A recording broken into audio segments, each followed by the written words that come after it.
So first of all, I want to give a shout out to Glenn because he and I met at the last meeting, and between now and then, Glenn was kind enough to give me a tutorial on recursion and binary trees, which is something that I really struggle with. So thank you very much, Glenn. All right, so now we're going to talk about Docker for Dummies, installing Doom on your friend's computer in 1993. So first, let's travel back in time to the magical time of 1993. Windbreakers are in fashion. A brand new show called The X-Files just came out, and you are playing with your first digital pet, a Tamagotchi. So you also have a computer called the IBM 286, which is brand new, top of the line, and it has over 500 megabytes of storage space. So you heard about this cool game called Doom, and you think it might be awesome, but it might be there might be too much hype surrounding it. So you take all these disks and you decide to install them. And it turns out Doom is the coolest game you've ever played in your entire life. Before this, you were playing like Pong and Space Invaders, and this just totally blew your mind. So you get on your landline and you call your friend Ishmael and you say, yo, Ishmael, this game is unbelievable. This is the coolest game I've ever played. Do you want to play? And so Ishmael, of course, says, yeah, I want to play. So the problem is your computer is a PC. It's the IBM 286. And Ishmael's computer is a Mac. Doom was made for PC, but it was not made for Mac. And so if this was actually 1993, this would be the end of the conversation. There's nothing you can do. But let's imagine for a moment that Docker was invented back in 1993. What's that noise? I'll do new control, sorry. All right. Okay. I thought it was unmuted.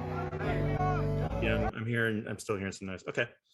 So what we do with Docker is we can create a tiny computer. And this tiny computer can run programs.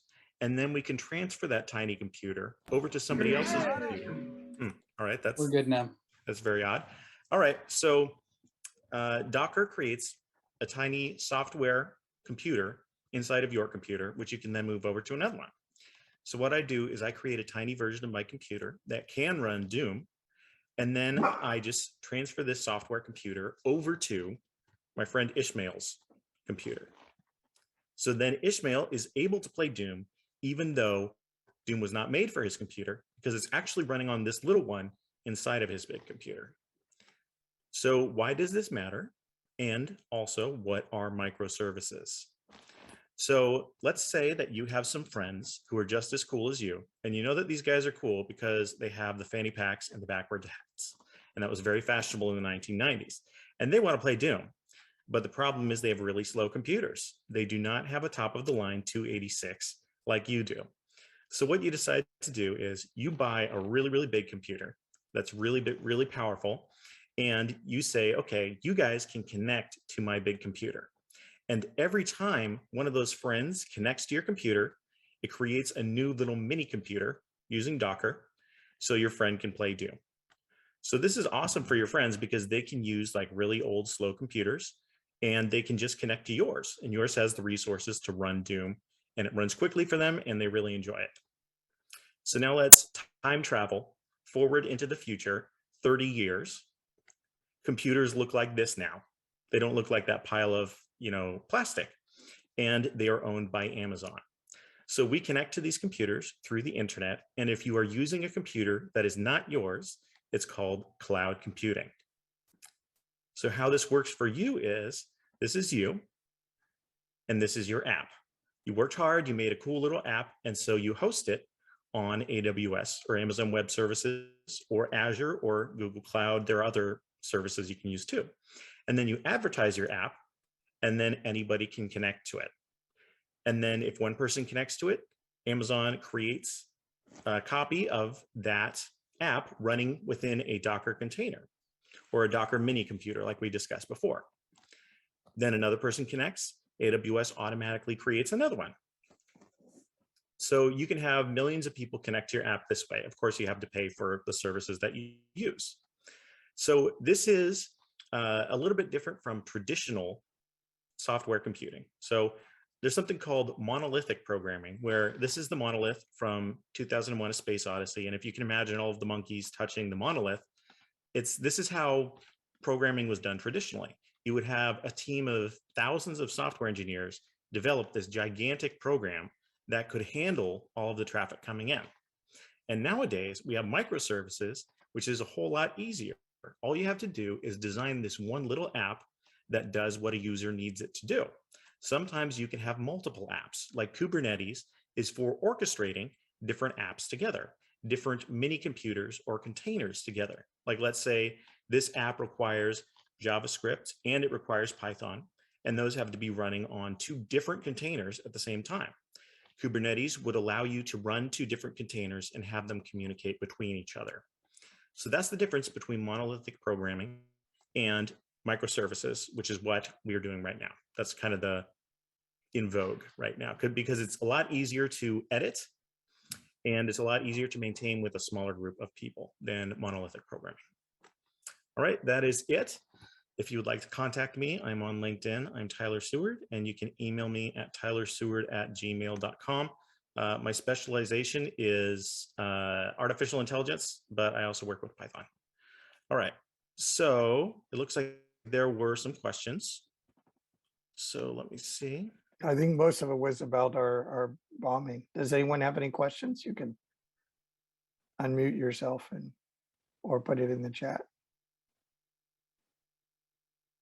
Tyler, in response to working in AI, have you used Docker containers at all, like with GPUs or TPUs or anything like that for your training pipelines? That's a really good question. I personally have not. What I have done is I train on AWS SageMaker. This is like for production, like if you're working. In my personal time, I train using Colab because it's like cheap and it's really fun. But if I'm working for a company, then I use SageMaker. And then what we do is we have the trained models get stored in an S3 bucket, online storage, and then they get pulled into a Docker container that spawns. Like the Docker container spawns, and then it pulls in the model, and then it pulls in new data, and then it sends out predictions, and then it just tears itself down. Yeah, that's really slick. Cool. Thank you. Thank you. In 1994, I worked for Apple, helping test their card that makes a Mac 7.5 emulate a PC. We use Doom as one of our main programs to test this card. Oh my gosh, that's so cool. So my whole talk was based on like real life technology. That makes me very, very happy. I mean, this whole talk, I mean, obviously it's an entirely true story. This did happen, in 1994. I was super excited about Doom, and my friend Ishmael had a Mac and we couldn't play it. Poonam said, a microcomputer which gets created each time using Docker is only software and not hardware. Is this correct, Tyler? Yes. And the cool thing about it is you can kind of create an infinite number of them on your computer as long as you have the hardware resources. Like just on my computer, I could create 100 different Docker containers that all do different things as long as my computer can handle all of it.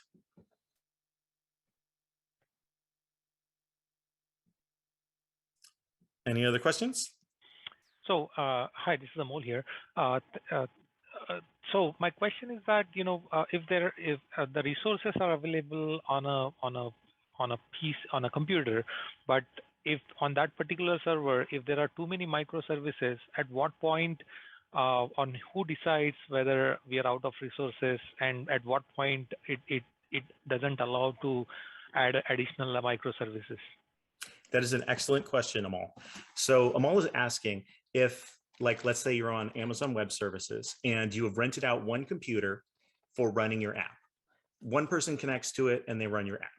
Another person connects to it and they run your app. So now you've got 2 people running your app on one computer. Is the computer going to get slow?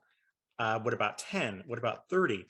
So AWS has this thing where they will say, okay, so if the CPU is being utilized at 60%, then we're going to create a new container, or we're going to create a new container on a new computer.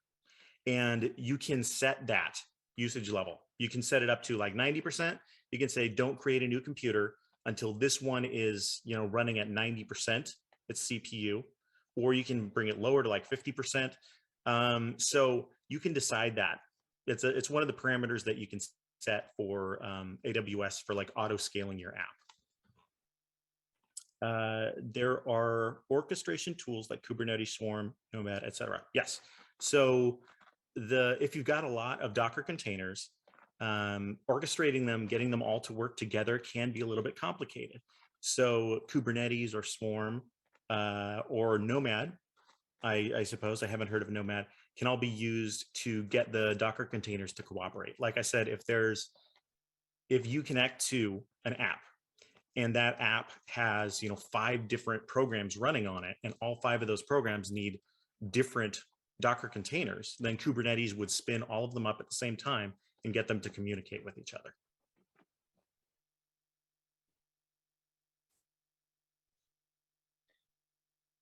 Just a comment, this just seems like a good introduction for going in and talking about Ray, because Ray is kind of about this same kind of resource sharing, isn't it? Or anybody want to?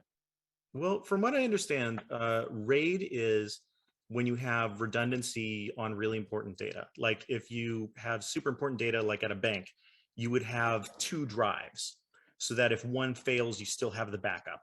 Is that correct? Is that what we're talking about? I think he meant RAY, not RAID. Oh, sorry. Ray. R-A-Y, not right. Right. I'm not familiar with Ray. I'm sorry. Well, Hey, you I know, think there's a Ray- really good talk that you could attend. I'm joking because the next talk is Ray. But both of those terms came from Berkeley. Yeah, indeed. Ray and RAID. Yes. Ray and came- Ray, yes. Oh, I did not know that Raid and Ray came from Berkeley. That's cool. Yeah, the early days when Andy Beckensheim, but Bill Joy and the other guys were there, were working on the UCB Berkeley Unix. Yeah, dates me. Cool. Cool. Any other questions? Okay, well, Tyler, that was a great talk. Thanks a lot. Thank you guys for listening. Very well done. Thank you.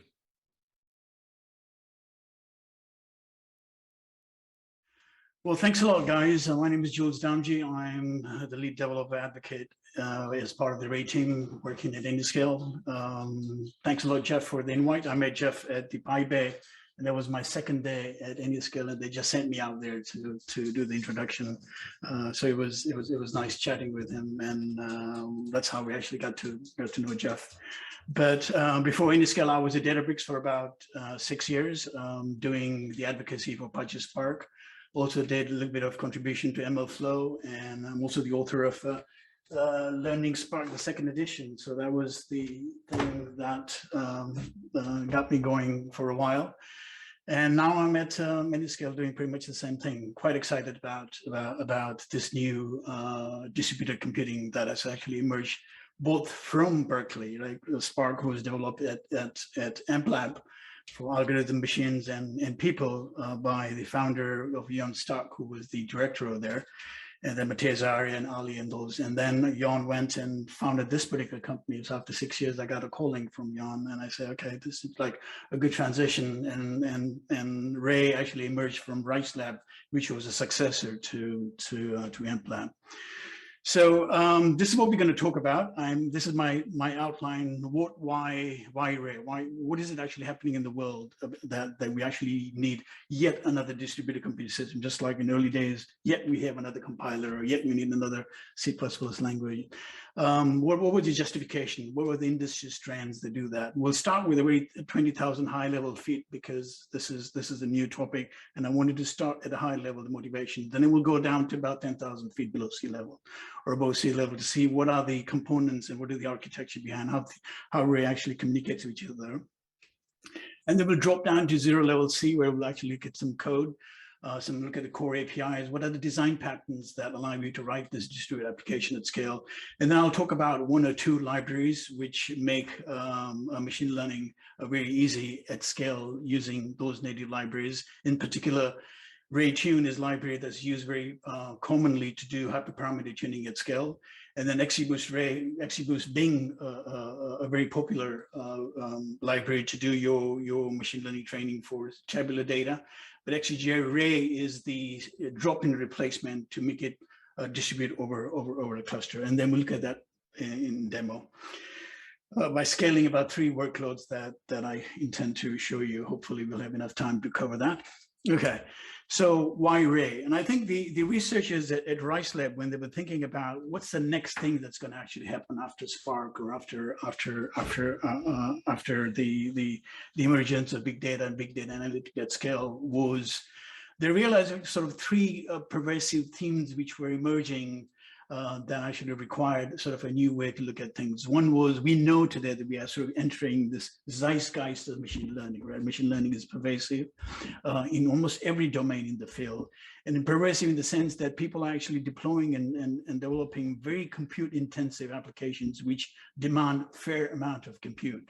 So we know that that's actually happening. And then it's not going to stop today. It's going to keep on continuing that.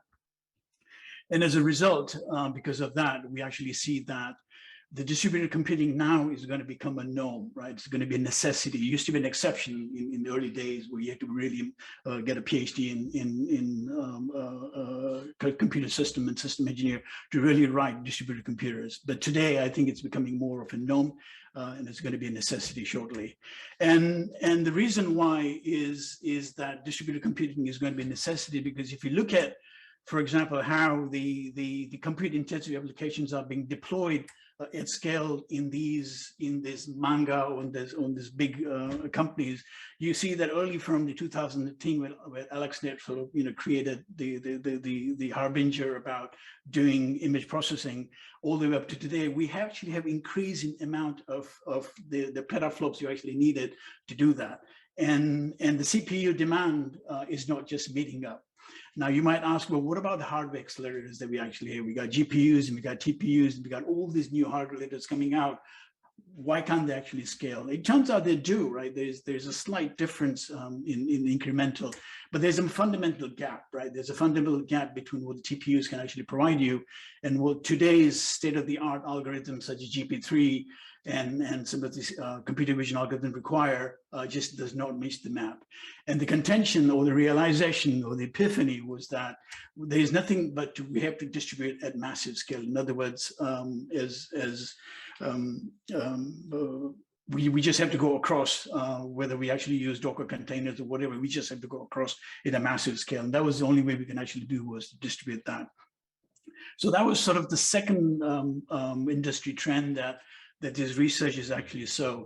And the third one was that those of you who actually are today working on distributed systems or writing distributed programming in whether C++ and in Python or whichever language of choice or Scala know that distributed programming is notoriously hard.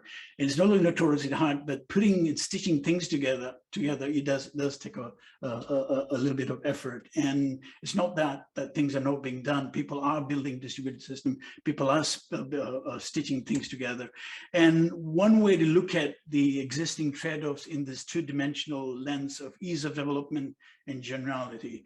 And the way people are building things is that they're stitching existing systems together, right?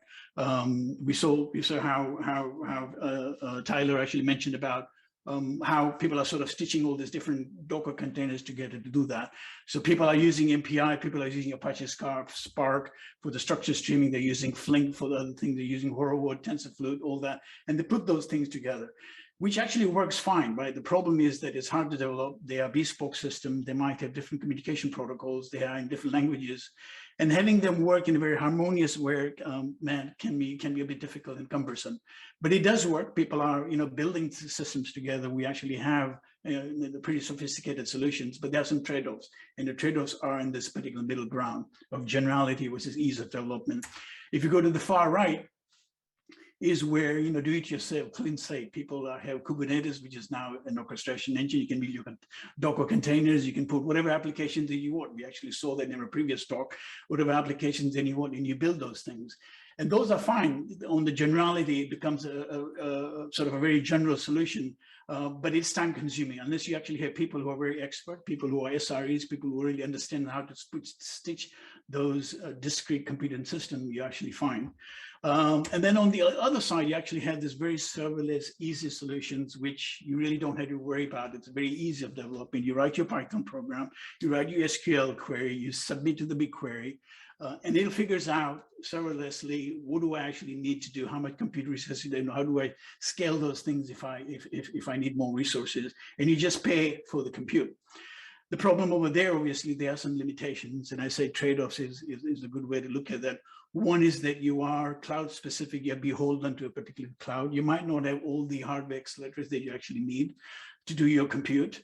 Most of these are stateless, which means that if you were to have a state maintained somewhere, you would actually have to either write it to a third-party external storage to maintain the state, because once your once your server Lambda function is finished, the state is actually gone, so you actually lose that. You might not have the exact hardware that you actually need, so there is a trade-offs. But systems exist and people actually use it. So that's sort of essentially were the three main problems that actually existed, and people really didn't know what to do about it. And so I think these researchers said, well, if you want to address this problem, what we have to do is we have to actually create a very general purpose framework that allows people to write distributed application, and then we provide the compute strata which can actually scale and be elastic and make it so easy that people can just write distributed programs as if they were writing Python functions or Python classes on the laptop, and then they can actually extend it to the computer. So that was the vision of Ray. That's what the open source software emerged out of that lab, and then became a company called Anyscale, which is now provides the managed version, just like Spark became Databricks became a company and provided the managed version of Spark. Anyscale is a company now that's actually doing that. And so that was the reason. And how is it that Anyscale, or how is it that Ray is actually addressing these things? And you actually had to look at it from sort of three different levels, right? If I had to look at Ray as a layered cake of capabilities and functionality, right at the bottom, you actually have your cloud, where Ray can run anywhere. Ray can run on AWS, can run on Azure, can run on Kubernetes, on your laptop or on premise. So it can run anywhere, which is actually good. So you have a choice of cloud you actually want to run to. If you go up a level a little bit, you have the universal core, which is the actually framework that allows you to do the compute. And the ethos or the premise or the fundamental principle behind Ray was that we are not going to be based on a certain abstraction such as data frame, or for example, Dask is based on an abstraction where we're going to provide you a data frame so you can actually scale things on it. Spark was based on a logical abstraction of RDD, which then became data frame, which became data sets, as a way to provide you all the transformations and all the applications that actually run on top of that. That's your abstraction. What Ray took a different approach. We said, we're going to give you primitives and we're going to give you simple APIs that you can actually build your own distributed application the way you actually wanted. In other words, it was a general purpose in a way that it wasn't addressing any specific workload, right? It wasn't saying this is going to be the SQL workload, this is going to be structured streaming workload, or this is going to be, you know, your data analytics workload. We're going to give you the primitives, and then you build your own application based on that. And if you go up the stack a little bit, that's where the native libraries come into play. So what the native libraries did was to actually use the Ray primitives, the Ray APIs, to actually build libraries and frameworks that address the workloads. For example, if you wanted to do reinforcement learning, you actually use the RLib for that. If you wanted to do serving at scale, you use the Ray serve for that. If you wanted to use tuning, hyperparameter tuning, you use those native libraries. And because they're built on top of Ray and they use the Ray primitives, they can actually allow you to actually scale and be more elastic and more fault tolerant. The third-party integration, again, hook in very easily with Rays. You got XGBoost that can actually run. You got Dask, which can actually run on Ray. You got Horowalt that can actually run on Ray. So all these third-party integrations are now part of Ray, where they can actually use those primitive to scale or to distribute their tasks on Ray, and then just take advantage of the compute. And the far right, if you are a distributed programmer that has nothing to do with machine learning, but you just want to scale your Python applications, or you just want to scale your library in a distributed manner, you actually write those or your own library. So think of it as Ray is a framework to write your own particular framework, and that's on the far right.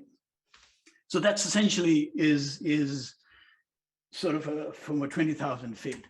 And it comes with this rich ecosystem of native libraries, right? This rich ecosystem of native libraries allow you now to address and to deal with specific workloads that you actually need, right? So if you're doing data processing at scale, Ray core and Ray datasets can do those pre-processing before you actually feed your data into your machine learning libraries. Ray train allows you to do distributed training using either Horowitz or using PyTorch or using any of those things you actually need to do training in a distributed manner. Serving obviously is a Ray serve, and then in hyperparameter tuning is a very common workload for people who are actually data scientists and ML who want to get the best model for tuning, and they can actually use the hyperopt, or they can use Optuna, or they can use the tune libraries that has search algorithm in there. And then finally, you know, if you're in the real world, you're building rec systems and you're doing gaming simulation, reinforcement learning using RLib is a popular library. So these are sort of native libraries which run on top of Ray that allow you to scale, and they use the Ray primitives in order to do that. And obviously you will ask, well, you're giving me all this, who's actually using Ray at a massive scale? So you got all these companies who are notable companies who started sort of adopting Ray and beginning to see that they can actually scale their workloads. Amazon actually uses Dask on Ray to be able to scale their pre-processing before they actually feed into the machine learning. Dendra actually uses computer vision and deep learning with PyTorch to use Ray to build particular models. McKinsey actually used the RLib to build simulations. So all these companies are actually using this at scale. Ant is actually using over 200,000 cores using Ray to do massive data processing as well. And Uber actually uses quite a bit with Horowitz, given that Horowitz was built over there. So these are all the libraries, and these are all the users who are actually using Ray at scale. And these are some of the companies who are using more specifically the workloads for that. Equilabs is actually using for Ray serving. Dendra, as I said, are using that for computer vision. And these are the technical blogs. I'm just going to put some links over there. I'm going to share the slide with you, Jeff, so you can actually share with the rest of the community so they can actually look at some of the engineering details behind how they're actually using it.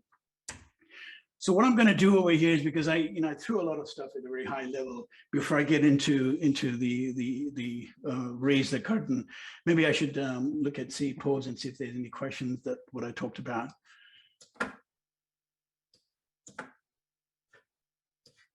Anyone have any questions about Ray? Any questions about what I just discussed just a few minutes ago?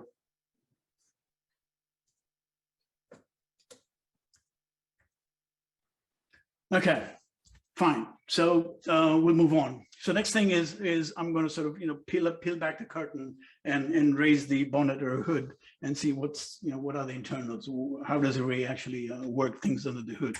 And if you look at it. This is a very typical Ray cluster. It looks very similar to, say, a Spark cluster, or it looks very similar to Dask cluster. You actually have worker nodes, which are across your Ray cluster, and you have one unique node called head node. And in the head node, what makes it different from head node, you have two processes run on head node. One is a driver who can actually submit jobs. Just for the sake of convention, we just call that particular driver, but any worker can be a driver, right? It's just, we're not bottlenecked by like Spark. You only have one driver that actually is a master that schedules everything. Over here, anybody can be a driver, but just for the sake of the discussions, we have a driver running a head node.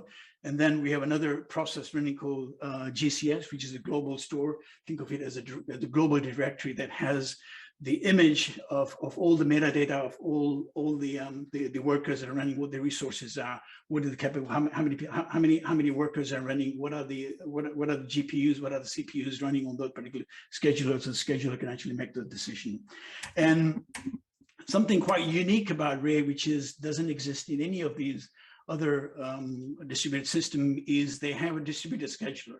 So each node actually has a process called Raylet, and Raylet has got two threads. One is a scheduler, and one is an object store. And think of an object store is a Plasma, Apache Spark, Apache Plasma Arrow shared memory that's actually shared across the entire cluster. So these Raylets talk to each other to find out, what's stored where and who actually has what resources.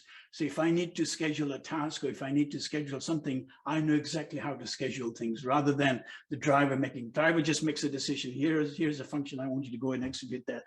The Raylet will figure out where to schedule it.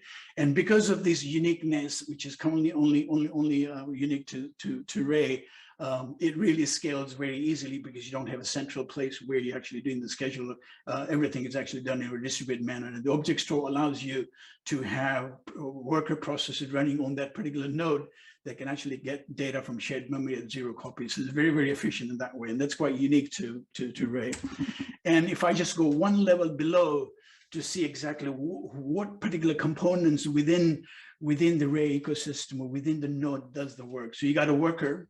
And on each worker, if you have 12 cores, you will have 12 worker processes running. So there's a worker per each and every core.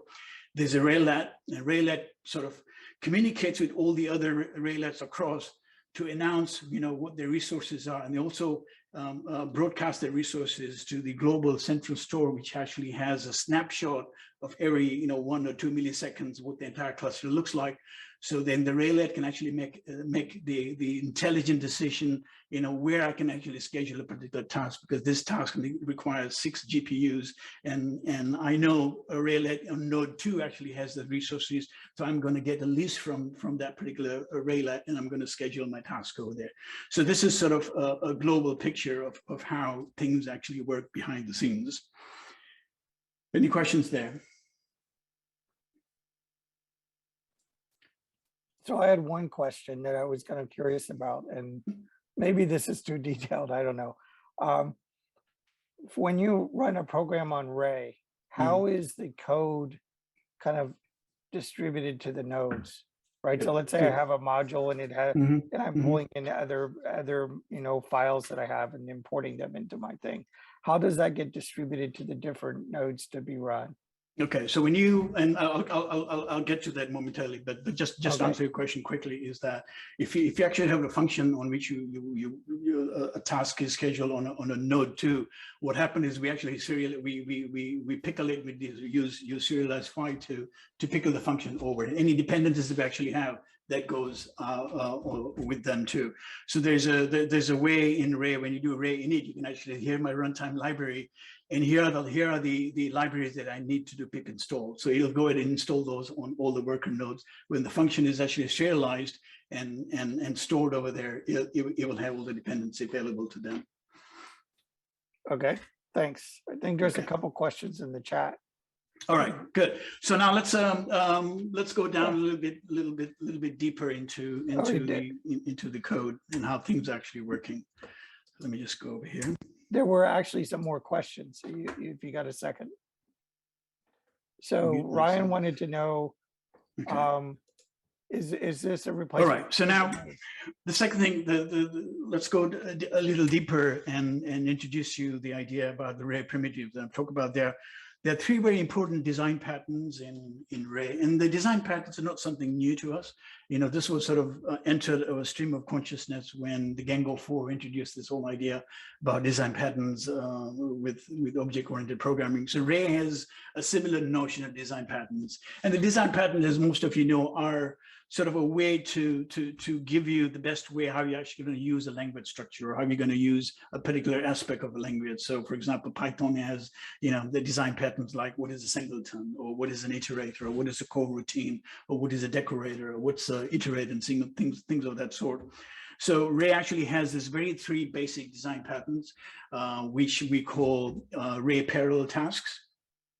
Ray object features, and then there's Ray actors.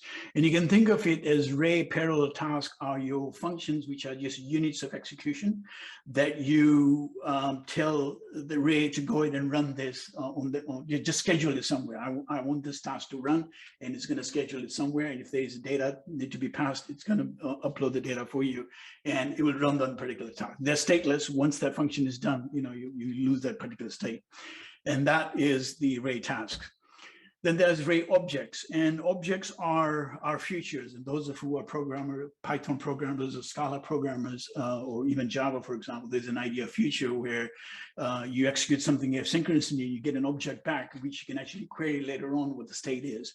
And so Ray actually uses that object features quite religiously, because it allows us to execute many, many tasks in parallel, because you're not waiting for anything. Everything is done asynchronously and everything is done eagerly. So your function is written right away. And then later on, once you actually have a handle to the object, you can always query that object to find out what's the state of the object is or what the data is. And that allows us to do very much asynchronous programming at scale.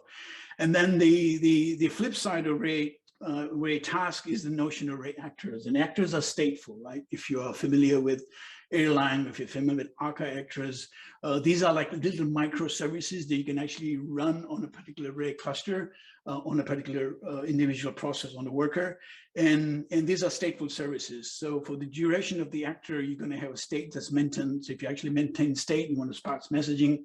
Actors are the design pattern used, and actors are quite prevalent in Ray. In fact, all the libraries use the actor design pattern to keep stake of hyperparameter tuning, to keep stake of trainers, and this is actually a very prominent design pattern used.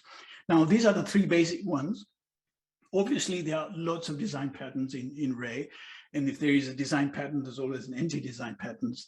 So I have links to those things, but if you're interested to find out more, we'll do that. But let me just briefly talk about what these design patterns are from the code. So you got a function that can actually get converted into a task we can run on a particular node.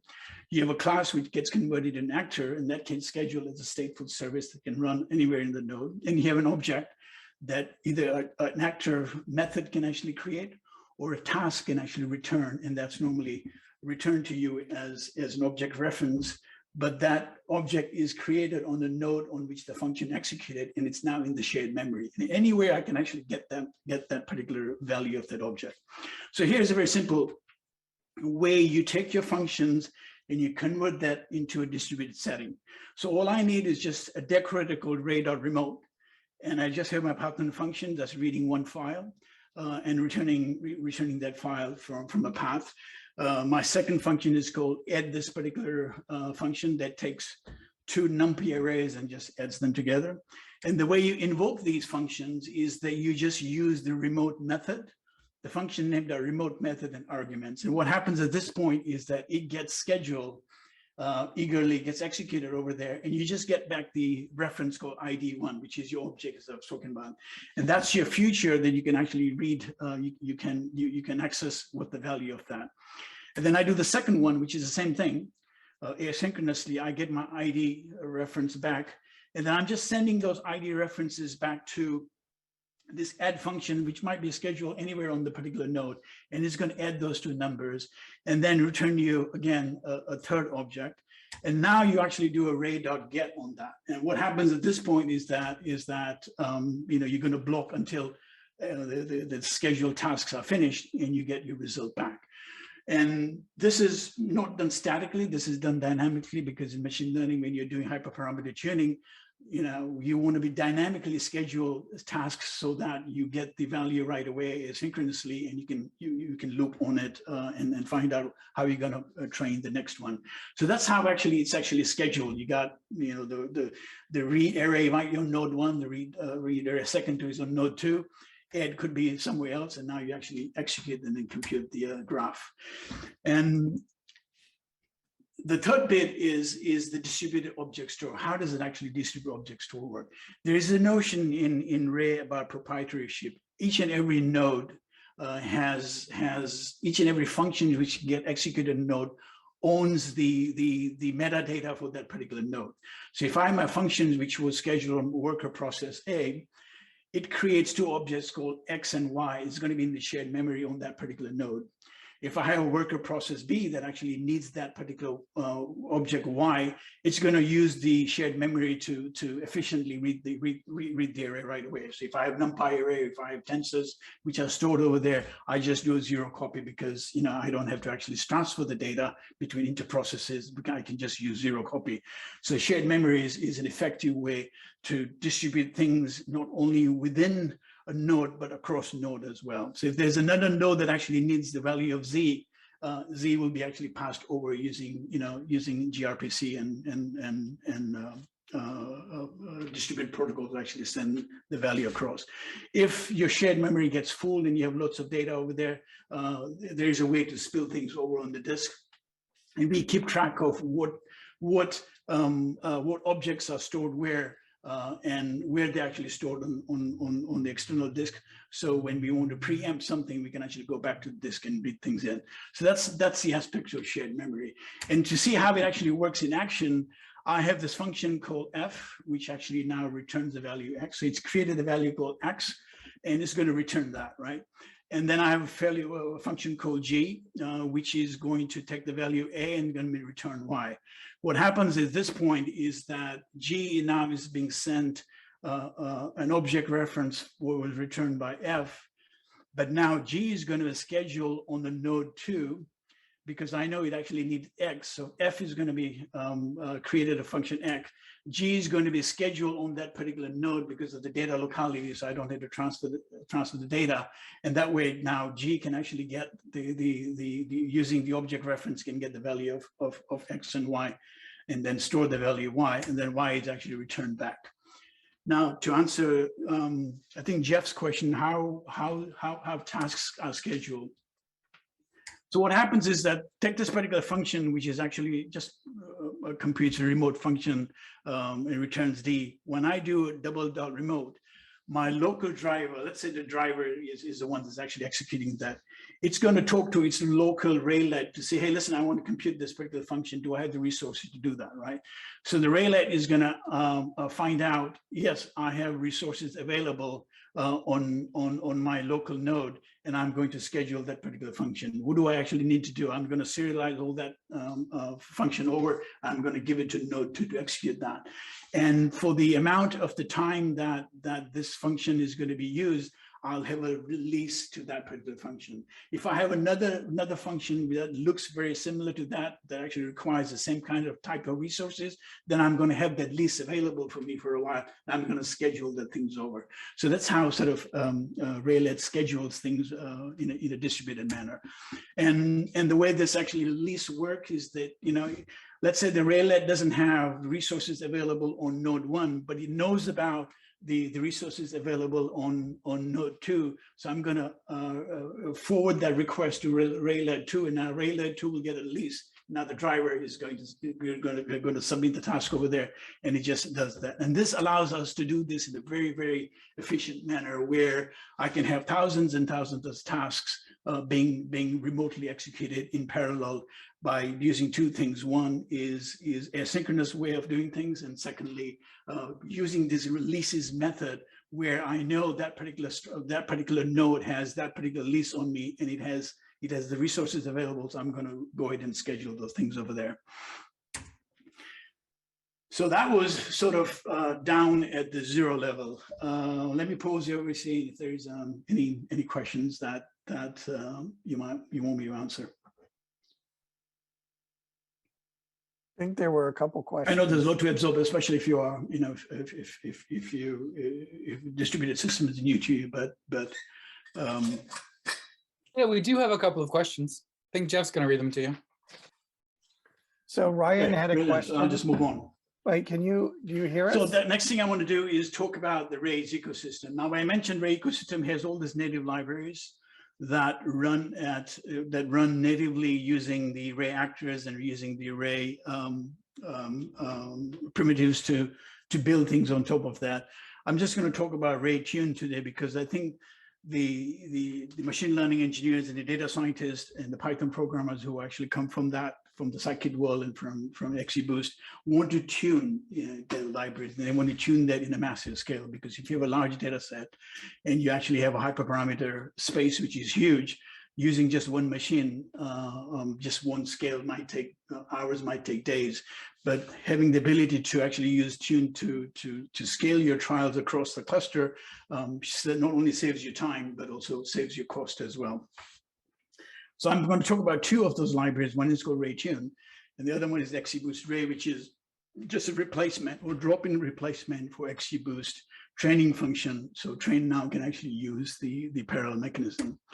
Now, why use RayTune? I think one of the reasons why you actually want to use Tune, because invariably, if you're a data scientist, you are not going to build only one model. You are going to experiment on different models, and you want to use probably the state-of-the-art search algorithms over your workspace to make sure that all the hyperparameter tunings are exhaustively used, or the best ones are used to give you the best result. Because I think the whole idea behind building a model is that you want to have the confidence that the accuracy of the model or the loss is good enough for you to move the needle and be confident and say, okay, I'm going to deploy this particular model in production because I'm happy with the accuracy. I've tested this, I've gone through the best model configuration. And RayTune allows you to have all these very efficient search algorithms, which are sort of the state of the art, that allows you to do these trials in parallel. Because it's running on top of Ray, so you can actually effectively orchestrate all these trials in a very distributed manner. And so that you don't have to worry about oh, I have to use map, I have to use joblib to actually create this, or I have to use RPC mechanism to send a request over. They do that. All that's actually done for you. And the APIs are fairly simple. You'll see that once you actually have your training function, which is a generic objecting function, you can give it to RayTune and give the parameter space, and it's going to do all the tuning for you. It's very interoperable with other libraries, because one of the important things that most software engineers love, especially in the ML space, is that they love the ability to have composability, right? So I can actually use other libraries within libraries. I can use scikit-learn with XGBoost, or I can use, RayTrain with PyTorch. These composability is an important factor, and it's a huge factor, especially when you're actually doing training, where you actually are composing, you're stitching things together, or you're using one library to run as a subroutine in the other library. So this interoperability with other native libraries is one of the great benefits of actually Ray. And one of the things you actually want to do is take advantage of early stop, because those trials, some of the trials could be really bad, right? You don't know whether they're good or bad. So the ability to actually detect those bad trials and then terminate those saves you cost. It saves you cost, because when you're doing training on 10 million rows or 5 million rows with 1,000 features, they can actually take hours. And sometimes you want to make sure that you're not going through every bad trial and just eating up the compute cost. So RayTune sort of gives you the ability to not only run this on a single process, but you can run that on the multi-process, on the multi-GPU, and even on the multi-node. And that's sort of the benefit. That's when I think about, when you think about scale, this is what is important for people to take advantage of. So how does RayTune deal with that? If you look at some of the algorithms that we actually support to do your search, hyperparameter search, these are all the state of the art. This is straight from the research literature where we actually use that. So if you actually want to just use the hyperparameter search, if you just want to use Optima, all you have to do is declare the objective function called search algorithm. I want to use Optima, or I want to use Bayesian optimization, or I want to use Tune. Actually, any of these state-of-the-art search algorithms can actually be used with RayTune. And if you want to use the scheduler policies such that, let's say you want to do early stopping, or you want to use hyperband, or you want to use Asha for asynchronous hyperband scheduler, so it determines how to schedule the next trial, you can use those particular scheduler. And all you have to do is just create the object, create the class, instantiate that, and provide that to RayTune, and then RayTune actually takes care of that.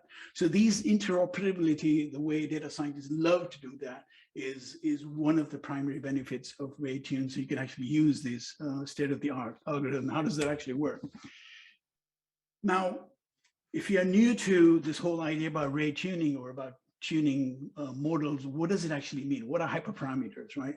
And there are two sets of parameters when you actually are using, when you're building a model. One is the hyperparameters, which first you are set before you actually do the learning algorithm. So your model type and architecture, if it's a CNN network, gives you the ability to define those ahead of time. What might be your learning rate? What might be your GAFA? Is it going to be an L1 or L2 regularization? What are your pipeline configurations? What are the number of trees, the depth, the samples, and all that for XGBoost? These are the hyperparameter tuned parameters that you specify before the training. And then these, when you start training, these sort of work with the model parameters, which are learned during the time of training. So one of the things, for example, in your neural network, all these numbers that you actually see are your hyperparameter tuning that you can actually sort of provide a search space, and then tune will try each and every combination to make sure that it actually gets the best accuracy. And that can actually take time because, you know, if you have a large network, if you have a large model, these exhaustively go through that. So how does Ray tune address these particular challenges, which is very time consuming, because it can take hours to days. It's very resource intensive because using GPUs and CPUs, so you want to make sure that you use it more efficiently, and you want to make sure that it's fault tolerant, because if something goes wrong, then you actually wasted your entire time training and you eat them all those costs. You have to be able to make sure that if something fails, it can start picking off where it actually left off. And so there are three strategies how Ray Tune actually addresses that. One is using exhaustive search. The other one is using Bayesian optimization, for those who are familiar with Bayesian optimization. And third one is using advanced scheduling to make intelligent decisions. What's the next trial I'm going to use with what parameter that actually made sense? And so the exhaustive search is okay for small data sets because it's easily parallelizable, given that you can actually have different combination of the grid and you can try each of those. But it's very inefficient because both of them don't really look at the previous trial to see should I actually use one of the parameters that actually gave me a bad result. They're just going to do a brute force and go through each and every combination. But for a small data set, you can actually use grid search and you can use random search, which is fine.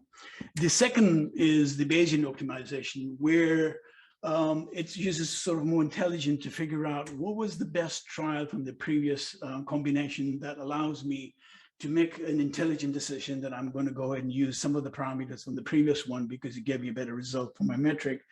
And it uses Bayesian process, Gaussian process to figure out and create this little cluster that's saying all these clusters in the blue kind of make sense because they minimize my objective function, but the ones on the far right and the far left are out, so I'm not going to even consider for my next trial.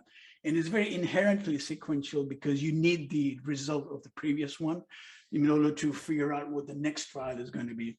And it uses all these popular libraries, which some of you might be familiar with, HyperOpt and Optuna and Scikit-optimize and Nevergrad. Those are just libraries that just plug in by just you providing the name of the search algorithm you want to use and the schedule you want to use. And the third one is very efficient sort of advanced scheduling by saying, okay, I'm going to stop the trials that are not doing very well. So if I'm using like an ASHA halving algorithm, what I will do is I'll start a bunch of trials. And as I go progress along the trials, I'll try to have those trials which are actually performing badly, and I'll just continue the ones which are doing good. So this sort of, gives me the ability to stop early as I'm tuning, and I get, the maximum benefit of that. So how does that actually work in the code, right? I mean, this is the thing, Jules, where's the beef? So the way the distributed hyperparameter optimization works is that, let's say you actually have a very simple function, which is your training function. That's your objective function. That's a convolution net. And you're going to go through certain epochs and you're going to report what your loss was. What Ray does is the Ray Tune does that the driver process is going to create your scheduler, and it's going to execute this particular run. And what will happen is that it's going to create all these worker processes. And each worker process is an actor. An actor will get a copy of that particular training function, and it's going to get a copy of the parameters, the configuration that you actually want to train on, and you'll start doing it in a very distributed manner. So you'll have all these actors running in parallel, and they start reporting the metrics back to the driver, and the driver says, okay, I've got this particular metric from this particular trial. It's not a very good trial. I'm going to drop it. I'm going to probably launch, do an early stop, and then create a new trial, and then go ahead and launch it. So that now you actually have the ability to do early stopping and making intelligent decisions, which is the next trial I'm going to use. And if something goes wrong, right, you do checkpoint on a regular basis. And if one of the workers dies, then I can actually load the checkpoint from the cloud storage and then continue from where I actually left off. So this way, because of the fact that I have wasted 2 hours training that, and now I can actually continue doing that as from that particular point forward. So this sort of, gives you don't have to start from the very beginning. You just start from the last checkpoint you actually did. So that sort of on the run around is Ray Tune.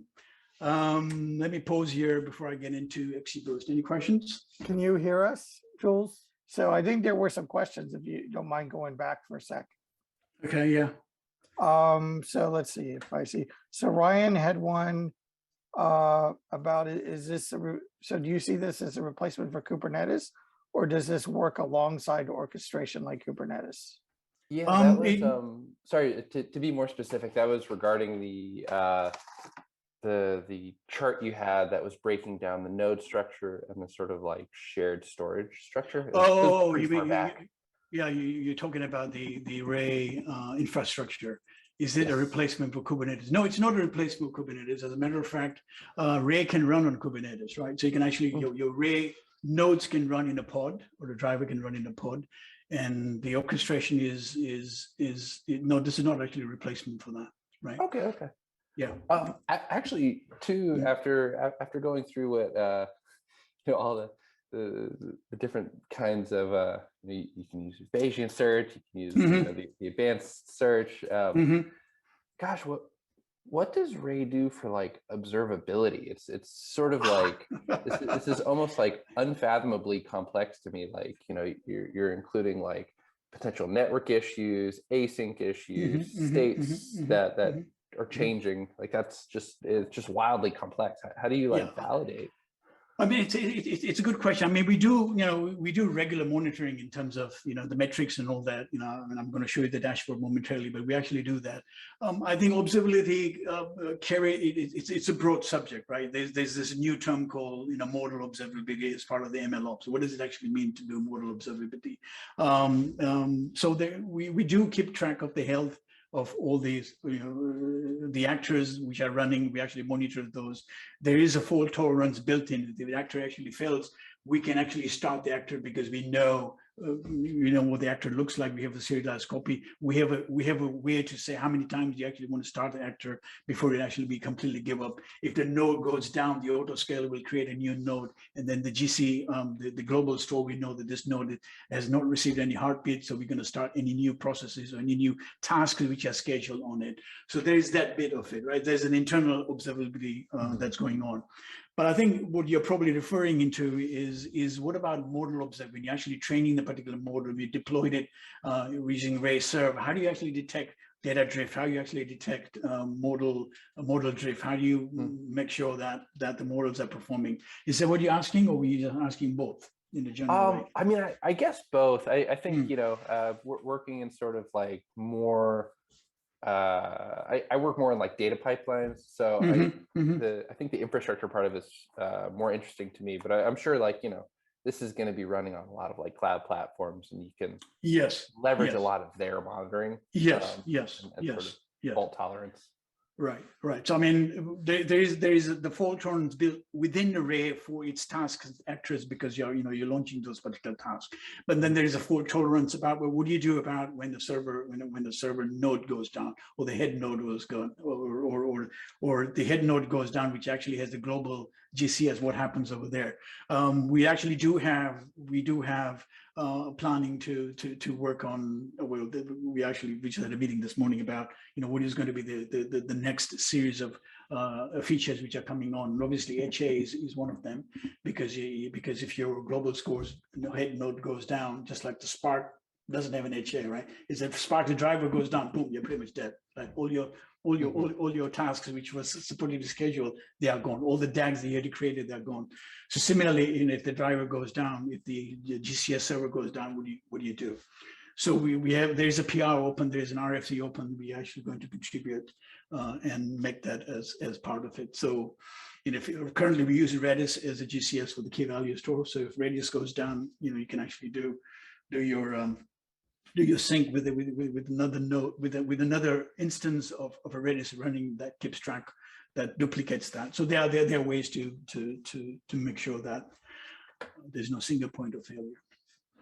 Man, that is a complicated stack, but it's very impressive. Well, I mean, it is complicated stack when you actually lift the hood, right? Same thing when you lift the hood for Spark and you see all the interactions which are going on, it's actually mind-boggling, right? But it actually works, and this actually works very simple. It does work. Okay, let me go on. I think I'm running out of time here. So what I'm going to do is I'm not going to talk about XGBoost Ray because it's going to eat up a lot of time. So what I'll talk about as I give the particular demo, I think I just want to make sure that I have enough time to do the demo to demonstrate the hyperparameter tuning. So just at high level, XGBoost Ray is a distributed way to do your training. We create a shard of data that each copy of the model gets a distinct shard of data. It trains on that, and then all the gradients are communicated using Rabbit and old tree reduced to communicate gradients. Okay, so let me just go quickly down to a demo. Are we here? Guys can see it? Yes, we can see it. Okay, brilliant. So what I want to do very quickly is as I said, I want to show you, what does it actually mean to scale workloads in Ray. And most of the data scientists or ML engineers, if you're one of them, you're going to be doing three very important things in your day-to-day development of the model. One, you're going to be doing training, and you're going to be doing training and at scale. You're going to be doing hyperparameter tuning because you want to get the best model, and then finally you're going to be doing inferencing. So those are the sort of three workloads that are very common for a data science persona or for a machine learning engineer who's actually building the model. So what I'm going to demonstrate over here is I'm going to first try to train a particular model on a local node, on my machine, on a single node, and then see how it actually fares compared to the one on the cloud, where I'm actually using multi-nodes, multi-cores at the same time. You would actually see the difference. So I'm just importing typical classification problems, or I'm creating a regression model. I'm using XGBoost Ray, which is, as I said, a replacement for it.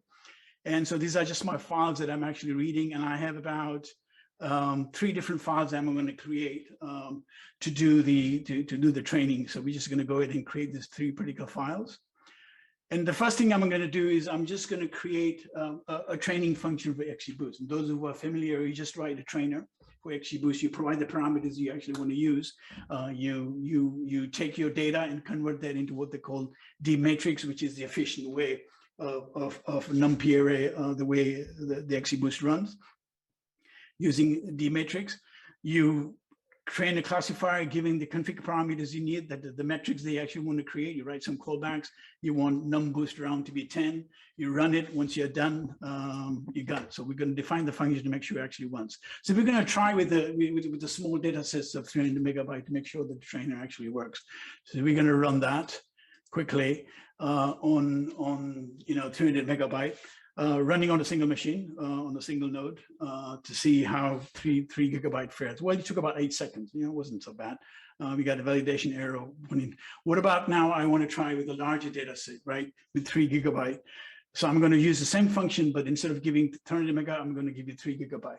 Now I'm not going to run this because this is going to take about 4 minutes or 3 minutes. So you can see the taken time to run the same function with 3 gigabyte took about 130 seconds. What I'm going to do now is I'm going to reuse the XGBoost Ray to do the same thing, but I'm going to distribute the training. And the way the distributed training is that each and every worker, which is now runs as an actor, is going to get a shard of the particular data, and it's going to train the model in a distributed manner on that particular shard, and it's going to compute the gradients and share the gradients using the Rabbit protocol across. If it's running on a GPU, then it's going to use nickel to communicate among GPUs for the gradients. And there's a training set, and then the tracker gets eventually the final metrics. And this actually happens in a very distributed manner. So let's do that on an XGBoost on a trainer. I mean, on Ray, on a distributed cluster. So same function, same argument. All I'm changing is this. From the XGBoost Ray, I'm importing the Ray version of the distributed metrics that allows me to shard the data. I'm going to replace that with train, and I'm going to have this class called Ray params, and I'll explain what those Ray params are. And it's the same function, right? The only difference is I'm now using Ray D matrix to actually read my data. And then the only additional argument I'm supplying is Ray params. And so we're going to define this particular function quickly. And now I'm going to parallelize that, right? So it's exactly the same. I'm going to train that, but the only argument over here is I'm going to use 8 actors, which means that I'm going to use eight nodes across, and then I'm going to use 16 CPUs to do everything in parallel. So when this runs, you'll see that it now is actually creating 8 workers. And as you see this diagram, this is where it's actually doing the distributed training. I got 8 workers running. You can see all these different nodes, which are running on my Ray cluster on any scale. And boom, I'm done, right? So it took about, it's about 10 times, it's about 9 times faster than this particular one. So that sort of shows you that when you actually use the XGBoost Ray to train on a cluster, you have this 10 times speed up compared to using it on the local node. So it's great to try something locally, and then now you're ready to scale it. You just connect to the Ray cluster running on any scale, and boom, you got the benefit of doing distributed training. The second thing I want to show is the second workload, which is hyperparameter tuning, right? This is something we talked about how Tune does. And hyperparameter tuning is just a way to distribute your configurations across the entire cluster to do the trials. And then based on the scheduler that you use, based on the smart algorithms that you use, you can actually make sure that you actually use the best trial. Again, very simple. I'm combining my XGBoost config, but the only thing I'm doing over here is I'm specifying my search space using the uniform search space. So this is going to be my learning rate, my subsample, typical XGBoost parameters you want to tune. I'm providing a particular range in which to try all these. And I'm going to have the depth of the tree that I'm going to try from 1 to 9. Now, XGBoost has loads of parameters. You can actually try all of those and then get the best parameter you need.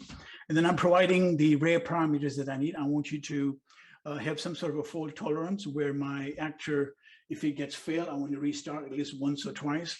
I don't have any GPUs because I'm not training any GPUs, but I want to use two actors, 2 CPUs per actor, and I want to have 8 nodes or 8 actors to run. I run that on my Ray tune with just this argument, providing my function. Here's my 3 GB file. Here's the amount of parallelism I want, the metrics that I want, and I'm just going to run it. So when I run this, what's happening over here is now it's going to go across my entire Ray cluster on any scale. You can actually see this now is using 136 CPUs out of 144 that I have. It's happening at a massive scale. So now it's running 8 trials, and as it's going on, it's actually terminating some ones which are not doing very well. And as it actually goes down, you can actually see the number of CPUs that's already used is going up and down, and it's trying all these different configurations of my hyperparameter. And then finally, it will give me the best configuration that I actually have for my hyperparameter tuning. And you can actually see now I've got 8 running. And then these are my current hyperparameter tuning that I'm testing. 2 of them have been terminated because they either finished or they weren't the best one. So I'll just keep on running with the 6 ones. And as less and less trials are running, you can see the CPU count drops to 85. Now I'm using 85 CPUs. And if I go to my dashboard, you can see all this actually running. You can see this lights are being illuminated. All of them are actually running in a very distributed manner. And if I look at my logical view, you will actually see all these actors are the ones who are actually running. So I got my remote G executor. I can actually look at what tasks are being executed, how much CPUs is using. These actually actors are all done. Let's go back to my Jupyter notebook to see where we are. Okay, we got three remaining, 5 terminated. We're still using all the CPUs which are actually running. It should finish pretty much now. So all of them actually done. I got my best hyperparameter tuning. It took about, 94 seconds to run. If I try to run this not using XGBoost right on my local machine, I would pretty much, take me hours and probably a day to run that, because the amount of data, I have 10 million rows and I have about 1,000 features. I forgot to mention that if we go up at the top, the classification, it's got 10 million rows, 40 features, and I'm classifying 2 classes. So it would take a lot of time on a single machine. With even if I had 12 cores on my machine, it just ran for hours. So the third and the last one is inference, right? Because once you actually built the particular model, what are you going to do with that? So if I run this inference on a regular XGBoost without using Ray, it took me about 79 seconds to run it, right? XGBoost on 11 gig of data, right? That's a lot of data. It took about 79 seconds without using Ray. When I use actually Ray to run this, it just took 10 seconds. So 10 times faster when I'm doing inferencing across the board, and the results are pretty much the same. So that in a nutshell was what I actually demonstrated, that the 3 workloads which are very common in the data science and ML persona day-to-day activities. You're going to be doing training in a distributed manner. You're going to be doing hyperparameter tuning, which is a very common exercise for you to do to get the best model, to get the best configuration. Once you get the best parameter, you're going to use that particular model. You're going to train that model. You're going to save it. You're going to put it in a model registry. You're going to deploy it. But then you're going to do the inference and make sure that you can actually handle the thing at scale. So that essentially was the whole demo. Are there any questions about the demo?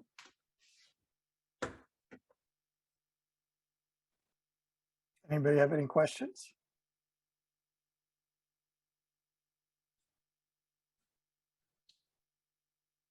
Okay, let me just very quickly wrap things up because I think I'm almost over time here. So you've got some comments. People are saying it was great. Oh, thank you. Some new users of Ray, I think people are going to say. Oh, lovely, lovely. I'm just going to give you, we'll go to the quick slides over here. I'm not going to go through this. I'm going to share those slides with you because you can distribute, because it didn't talk about how XGBoost Ray handles tolerance and elasticity, where if a worker particular fails, it will load the data from scratch if you're doing a cold start, and then the worker will start again. The non-elastic way of doing warm start is that the workers start running. If worker 3 dies, all the workers actually stop. The worker 3 will load from the last checkpoint. It will doing that. But if you actually want to do what we call the elastic training, which is completely full tolerance, what we do over here is that if worker 3 dies, we don't stop anything with the other workers. We continue having them run in parallel, so that way you don't waste time. And only the worker that's actually failed would load the data from the checkpoint, and then you start sort of computing that. So that's sort of in a nutshell, and we actually saw how easy it was to actually take your simple API program, which is now running XGBoost Ray, without the Ray, and all I had to do was change a couple of lines, right? I just use import XGBoost Ray. I use the Ray D metrics. I use the Ray parameters, and I just now read my data, and I just provide those my parallelism, and boom, we're done with it. So that essentially was the demo. The takeaways are distributed computing is a necessity, because you can see these things are happening, are very common as daily activities among data scientists and many engineers who are using that. Our vision is to make sure distributed computing is very easy. It's very Pythonic. You don't have to worry about, oh, am I going to make an RPC call here, or am I going to make a connection over here, or how do I know where it's running? You just write the APIs and let Ray actually take care of all the hard stuff, all the decision making, all the fault tolerance. And you don't have to be a distributed expert. You just use very simple primitives to build your application. You can scale all the machine learning workloads and libraries, and more good stuff is coming down the road. Those of you who are interested in learning about RLib, I think there was a comment about we use RLib. We have a free conference coming up on March the 23rd. There is the URL for you to register. It's free. This is where you actually begin to hear how people are using RL in the real world. Because when you think about RL, it's always got cartwheel, and it's got reinforcement learning, we've got agents running. People are actually using reinforcement learning in the real world to build recommendation engines, to build, real-time gaming engines. It's pretty fascinating. And if you use this particular meetup code 50, you can actually get $50 off the training, which is actually done by one of the maintainers of RLib. It's going to be a half-day training. It's going to be fun. And if you want to get started, very easy, pip install Ray. We got copious documentation, loads of example. Join our Bay Area meetup group. We actually have a meetup coming over March the 2nd, where we're going to talk about Ray Train and TorchX. One of the guys from Meta AI, Mark Sorfium, is going to give a talk on how they integrated TorchX with Ray Scheduler. So you can actually use TorchX to do your distributed deep learning training. We have a Slack channel. Get on, follow us on Twitter. We'll follow you back. Go to the GitHub, give us a star. We love vanity. And thank you. And here's the way you can get in touch with me. Follow me on LinkedIn or on Twitter, and certainly I'll follow you back. I know it sounds dodgy, but that's how it is. Okay, I think that's all I had. That's all. Let me just stop sharing over here, and I can probably answer any more questions you guys have. Are any more questions? Great. Thanks. That was a great talk. Thank you. Does anyone have any questions they want to ask? And I mean, if you have questions, later on, just ping me at Jules at endoscale.com, or just DM me on Twitter. And Jeff, what's the protocol? If I just give you a PDF, can you actually share the slides with people? Is that good enough? Sure, that works. Or if you give me a link, that's even easier. But if it's a PDF, we'll get it up. Yeah, yeah. I mean, and what about the recording? Because we can actually have your recording. Do you publish this recording? You actually have like a YouTube channel? Yeah, we have a YouTube channel. Oh, brilliant, brilliant. Okay, then what I'll do is once the recording off, then you can share with me a link, and I'll put it on a website, so you get some traffic there as well. Cool, great. So anyone have any questions? I think Stephen has a question on can you compare to what TensorFlow has? You mean TFX or TensorFlow? Well, when you talk about what TensorFlow has in terms of doing the distributed training, you mean the data distributed parallel? Is that what you're asking, Stephen? Let's assuming he's asking, what is the way we actually do the way the TensorFlow and PyTorch and Horowat are integrated with Ray. We have this notion called a library integration, right? So if you want to do distributed training on Ray using TensorFlow, yes, you can actually do that. So what we do is we use this notion called patterns of distributed library, whereby TensorFlow, actually I'm not sharing my screen, TensorFlow, we just use the TensorFlow plugin to do the distributing. So we actually, the actors created trainers, and the trainers now actually use the TensorFlow protocol to actually exchange the gradients. We don't do the communication. We let the TensorFlow do the communication. Let me just share this very quickly over here. If I just give you this. So we have all these levels of integration, right? The first level of integration, what we call is scheduling only, whereby all these libraries are scheduled. What we do is we actually create the actors who are actually doing the scheduling. We don't do the communication. Then there's a scheduling communication where we actually do the scheduling and also do the inter-process communication. And what TensorFlow does is that we just use that as a backend plugin to do the launching the parallel. Everything else is actually done by TensorFlow itself.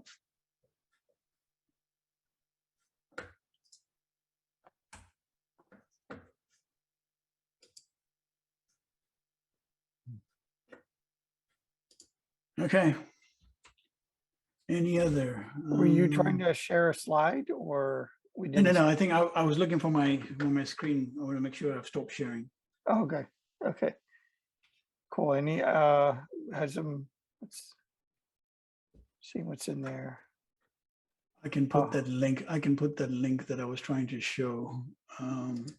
in the chat. So Yeah. And we can also put it up on the kind of in the meetup as well then. yeah, so this particular blog actually tells you how the third-party libraries integrate with that. And so TensorFlow, Horwood, and PyTorch, DDP, we just launched that as a plugin, and then all the internal communications, how the gradients are communicated between the trainers is handled by them. We don't try to reinvent the wheel. It doesn't actually make sense. All we do is we create the trainers, and then the plugin backend does all the DDP protocol. Cool. Were you trying to share a link or? No, I did. I just posted something on the chat. Oh, I don't see it, but Really? are you sending it to everyone or Okay. to Let me just- just send it. sometimes to it's kind of confusing where it really goes. everyone. Okay, here we go. Now it's going to everyone. There we See? go. There Okay, you go. Yeah, yeah. cool. Nice.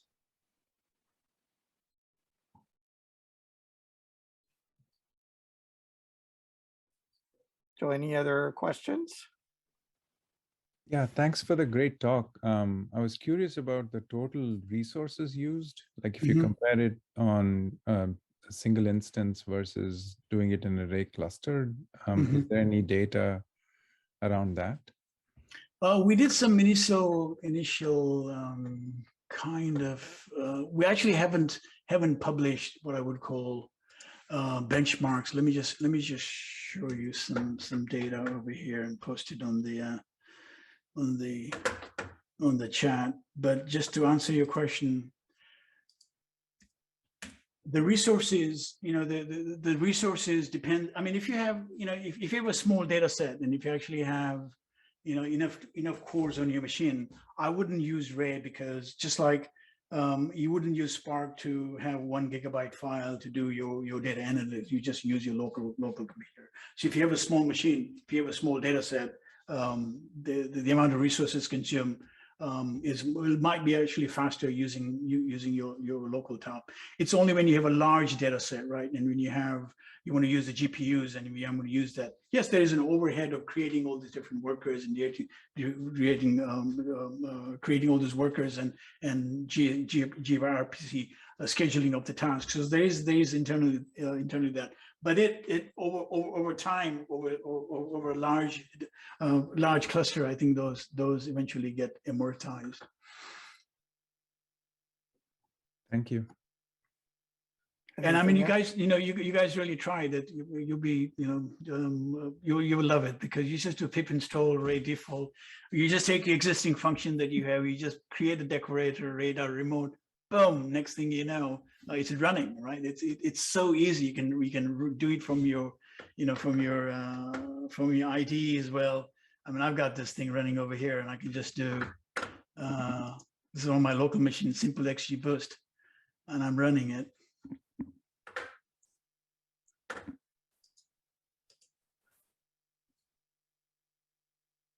And there it is, and I can just, launch my local machine. Look at my dashboard. This one over here actually shows my dashboard, how my resources are being used. But You're I not can't. sharing your screen at the moment. Yep, sorry. That's all right. Keep on forgetting I am not live. Well, you are live. Just here. I mean, I'm not in front of people. I'm just assuming. Okay, yeah. So here, here is my dashboard, and one of the things that I can actually look at is when I go to my Anyscale, I can look at the Grafana, and then this sort of tells me how my resources have been used over time, my disk utilization, my memory utilization, how many actors I use, how many cores I'm using. So yeah, there's all this observability data that we actually collect, and we're going to be collecting more and more data. And this is also available on open source. And this is your Anyscale one. But it's easier for me to just create a cluster on Anyscale, and I don't have to worry about creating a YAML file and doing array up, and having to worry about AWS IAM accounts, and all those things is taken care of me. So it's a lot easier just to use the Anyscale to create my cluster. But both ways work.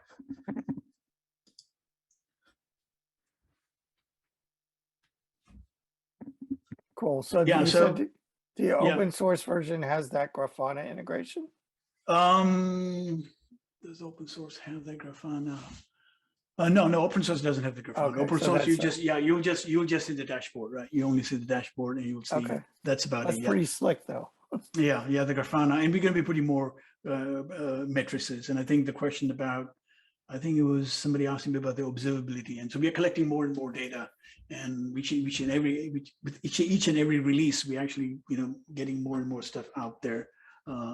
But the dashboard will get a lot richer. You'll have other windows that allow you to do that. We'll have a distributed debugger where you can attach your PDB directly to the cluster. That's going to be really cool. So a lot of good stuff are coming up, and I really urge you guys to just start playing around with Ray. It's so much easier. Just pick install, you take your function, run it, and you'll be surprised. Oh my goodness, this thing works straight out of the box. What's in the tin is inside the tin. What's outside the tin is inside the tin. Cool. Well, thanks a lot. I think we're just about done for tonight then. Brilliant. Really appreciate that talk. That was really great. Yeah, like Shrey said, we're really looking forward to distributed debugging. That's a hard- Yes. that's a hard- DDB. hard I mean, problem. we cracked the code. People will love it. When was the last time instead of putting print statement and looking at log files and going to the cluster and SSH and figure out and running a top over there, and running, it's a nightmare. But if you actually wanted to see the distributed demo, distributed debugging demo, if you go to our Ray Summit presentation keynote, Edward Oakes actually showed how you actually use the distributed debugging. We didn't put it, but you can actually do that. You can just attach that. Yeah. Okay. Well, thanks a lot, Jeff. I appreciate it, and thanks for all of you for remaining for 1 hour. And I hope that this wasn't a cure to your insomnia tonight, but should be fun stuff. Right. And thanks, Tyler, for your lightning talk. That was a lot of fun too. Yeah, I love the diagrams. Simplicity conveyed the very deep technical knowledge about Docker and containers. It was brilliant. Love it. Yeah. And thanks everyone for attending tonight. And